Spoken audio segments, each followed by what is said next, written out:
Angelo, sandali lang. Angelo! Makinig ka. Ilabas Ayan. mo yung dila mo. Sabi mo, Itodo mo yung labas.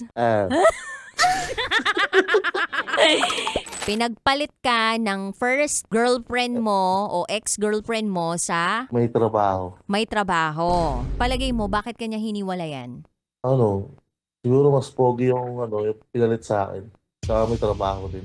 Angelo, ganito, no? Gusto naming malaman muna kung anong itsura mo. Pwede mo ba kaming bigyan ng kamukha mong artista? Oo nga. Kamukhang artista. Parang kamukha ni Coco Martin.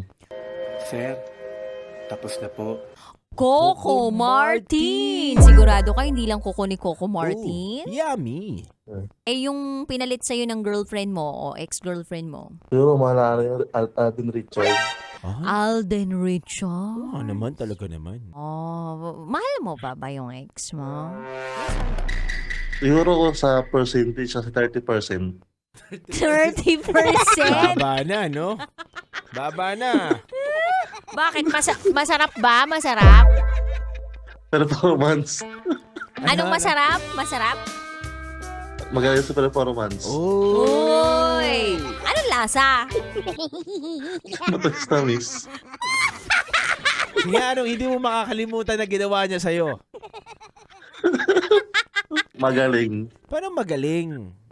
Performance. Kung sa performance, parang 80%. Ano nga yung hindi mo makakalimutan na ginawa niya sa'yo na performance? Baka naman hindi nangyari, ha, Angelo, Ilang beses na rin yun.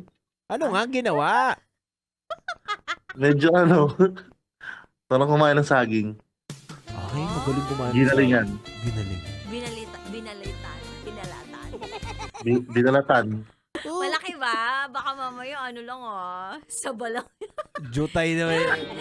Ano yun? Ano yung mga maliliit na saging? Ano ba to? Senyorita. Senyorita lang yan, ha? Maka senyorita lang yan, ha? Makapag malaki ka sa amin, akala mo naman saba. Hindi, lakatan to. Oy! Paano mo nasabing mas magaling ka kaysa sa kanya? Oo nga. Siyempre, matagal ko siya kinakain. Ay, Ako siyang kinakain. Sige, sabihin na nga natin, gaano katagal yung pagkain na yun? Numaabot ba yan ng mga 1 hour? pero half hours. Ano ba nga yun? Horsey! Only. Tapos nakakailang parang kung sa vaccine nakakailang rounds din. Wow, nakakailan naman. Ilan? Siguro 8 rounds. Wow, 8 rounds. Galing mo dun, ah. Siyempre, lang, pahinga. Tubig lang pahinga. Tubig lang ang pahinga.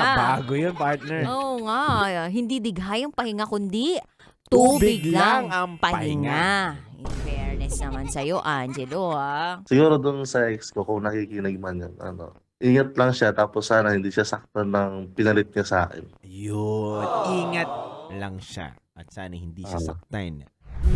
Sarap manood ng radyo, no? Ginawa mo na talagang bisyo ang panonood sa amin, no? Umabot ka na rito eh. Huy! Kaya kung gusto mong tuloy-tuloy pa ang tawanan, Iyakan at kiligan, aba, i-like mo na ang video na ito. at mag-comment ka na rin sa bisyo. Hit mo na rin ang notification bell. Para updated ka sa mga kaganapan namin dito sa Love Radio. Kailangan pa bang i-memorize yan? Basic.